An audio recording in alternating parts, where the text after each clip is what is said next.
नमस्कार, जय हिंद, जय शिवराय, जय श्रीराम, जय जय श्रीराम. हे हिंदवी स्वराज्य व्हावे हेतू श्रींची इच्छा. मल्हार ट्रेकर्सच्या सातारा येथील एकूण 7 गड किल्ले करण्याची रचना आम्ही सर्वांनी केली. या रचनेमध्ये महेश तावरे त्याचप्रमाणे प्रकाश पाटील यांनी ट्रेकची आखणी केली. महेशचे मित्र श्री दीपक कदम यांच्याकडे निवासाची व्यवस्था, त्याचप्रमाणे क्रुझर वाहन नक्की झाले. मालिकेत एकूण 7 गड काढणे होते. वैराटगड, कल्याणगड, संतोषगड, वारूगड, महिमानगड, वर्धनगड, अजिंक्यगड तसेच 12 मोटांची विहीर.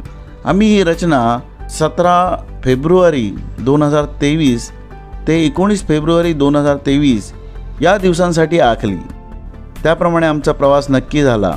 आजच्या या ट्रेकमध्ये मल्हार ट्रेकर्सचे प्रकाश, दिलीप बन्सल, सुनील किरपण, महेश तावरे, महेश भोजने, संजय भालेराव, दिनकरजी, सुधाकरजी असे सोबत होते. त्याचप्रमाणे वाहनचालक संदेश हे आपले वाहन घेऊन व्यवस्थेमध्ये होते. 2 दिवसांचा मल्हारचा हा दुसराच ट्रेक होता. याआधी आम्ही AMK ट्रेक केला होता. आम्ही सर्व मित्र आनंदात होतो. आम्ही पहाटेच वैराटगडच्या पायथ्याशी पोहोचलो. गुगल बाबाच्या मदतीने तसेच यूट्यूब व अन्य ब्लॉगच्या मदतीने माहितीच्या आधारे आपल्याला एखादे ठिकाण शोधणे हे अगदी सोपे झाले आहे.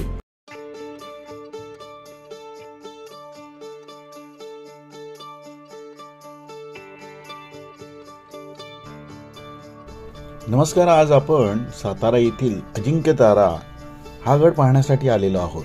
या गडाविषयीची माहिती थोडक्यात आपण पाहून घेऊ. वृत्तपत्रे त्याचप्रमाणे अन्य प्रसार माध्यमांद्वारे संकलित केलेली आहे. यात काही त्रुटी, चुका, कमतरता असू शकेल, याबद्दल क्षमस्व. हा माहितीपट या गडाविषयी माहिती आपणापर्यंत पोहोचावी हाच हेतू आहे.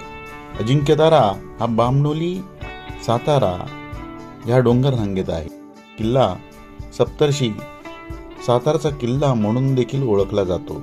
किल्ल्याच्या पायथ्याशी सातारा हे शहर वसलेले आहे. गडावरून सातारा शहराचे सुंदर दृश्य आपल्याला पाहावयास मिळते. प्रतापगडापासून फुटणाऱ्या बामणोली रांगेवर अजिंक्यतारा हा उभारलेला आहे. गडावरून पूर्वेला नांदगिरी, चंदनवंदन आणि पश्चिमेला सज्जनगड असे किल्ले दिसतात. या किल्ल्याचा इतिहास थोडक्यात आपण पाहून घेऊ. सातारचा किल्ला अजिंक्यतारा म्हणजे मराठ्यांची 4थी राजधानी. पहिली राजगड, रायगड, जिंजी आणि 4थी अजिंक्यतारा. साताराचा किल्ला हा शिलाहार वंशीय भोज या राजाने इसवी सन 1190 मध्ये बांधला. पुढे हा किल्ला बहामनी सत्तेकडे गेला आणि मग विजापूरच्या आदिलशहाकडे गेला. इसवी सन 1580 मध्ये पहिल्या आदिलशहाची पत्नी चांदबीबी येथे कैदेमध्ये होती.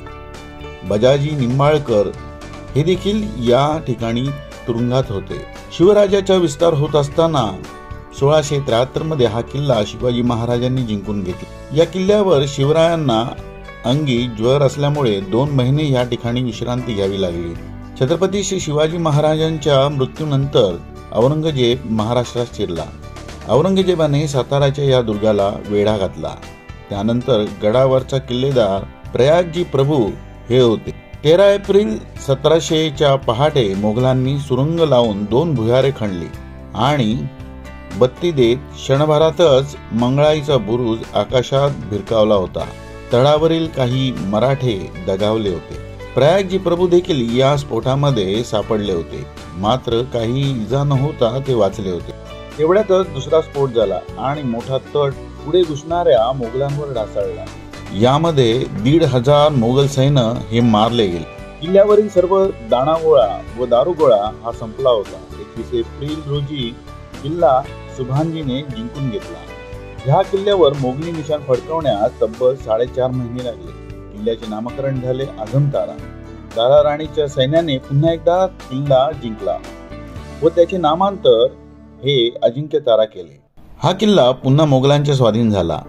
मात्र 1708 मध्ये शाहूने फितून हा किल्ला घेतला. इसवी सन 1719 मध्ये महाराजांच्या मातोश्री येसुबाई यांना किल्ल्यावर आणण्यात आले. त्यानंतर पुढे पेशवाईकडे हा किल्ला गेला. दुसऱ्या शाहू महाराजांच्या निधनानंतर फितुरीमुळे 11 फेब्रुवारी 1818 मध्ये हा इंग्रजांकडे गेला. या किल्ल्यावर ऐतिहासिक वास्तूंची माहिती घेऊया. साताऱ्यातून या मार्गावर आपण गडामध्ये प्रवेश करतो. या मार्गावर 2 दरवाजे आहेत. आजही या 2 दरवाजांपैकी पहिला दरवाजा हा सुस्थितीमध्ये आहे. हे दरवाजांचे दोन्ही बुरुज अस्तित्वात आहेत. दरवाजातून आत शिरल्यानंतर उजवीकडे हनुमानाचे मंदिर आहे.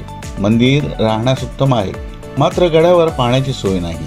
दरवाजातून आत शिरल्यानंतर डावी बाजूला सरळ रस्त्याने पुढे गेल्यानंतर वाटेतच महादेवाचे मंदिर लागते.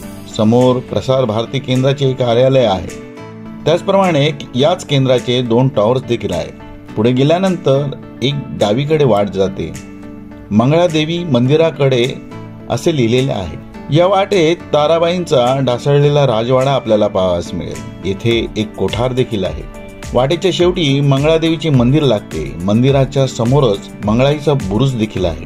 मंदिराच्या आवारात अनेक शिल्प आपल्याला आढळतात. या वाटेने थेट तटबंदीच्या सहाय्याने पुढे जाणे म्हणजे गडाला प्रदक्षिणा घातल्यासारखे होते. गडाच्या दक्षिणेला देखील 2 दरवाजे आहेत. तटबंदीला प्रदक्षिणा मारताना आपल्याला नजरेस येतात. या दरवाजात येणारी वाट सातारा, कराड हमरस्ताकडून येते. दरवाजापाशी पाण्याचे 3 तलाव आहेत. उन्हाळ्यात मात्र तलावात पाणी नसते. गडाला प्रदक्षिणा घालून झाल्यानंतर आलेल्या मार्गाने आपण खाली उतरावे. किल्ल्यावरून समोरच यवतेश्वराचे पठार आहे. चंदनवंदन किल्ले, कल्याणगड, जरांडा आणि सज्जनगड हा परिसर दिसतो. हा गड पूर्ण बघण्यासाठी अर्धा ते 1 तास लागतो. अजिंक्यतारा या किल्ल्यावर येण्यासाठी आपल्याला अजिंक्यतारा किल्ला सातारा शहरातच असल्याने शहरातून अनेक वाट्या गडाकडे जातात. येथील सातारा एसटी स्टँड पासून अदालत वाडी मार्गे जाणाऱ्या कोणत्याही मार्गाने आपल्याला या किल्ल्याकडे जाता येते. या किल्ल्याकडे जाण्यासाठी आपले वाहन असल्यास गडाच्या पायथ्यापर्यंत आपल्याला जाता येते. या रस्त्याने आपण किल्ल्याच्या दरवाजापाशी पोहोचतो. कोणत्याही मार्गे तर मित्रांनो, हा ऐतिहासिक किल्ला पाहण्यासाठी आपण जरूर भेट द्या. आपले गड किल्ले, ऐतिहासिक वास्तू, देवालये यांच्या रक्षणाची जबाबदारी आपण सर्वांवर आहे. या ठिकाणी कोणत्याही प्रकारचा कचरा, त्याचप्रमाणे या ऐतिहासिक वास्तूंची अवहेलना, त्याचप्रमाणे मोडतोड होणार नाही याची आपण काळजी घेऊया. त्याचप्रमाणे या ऐतिहासिक ठिकाणी जाताना कोणत्याही प्रकारचा कचरा आपण करू नये. जय शिवराय, जय श्रीराम, हर हर महादेव, जय भवानी, जय शिवाजी. हे हिंदवी स्वराज्य व्हावे हेतू श्रींची इच्छा.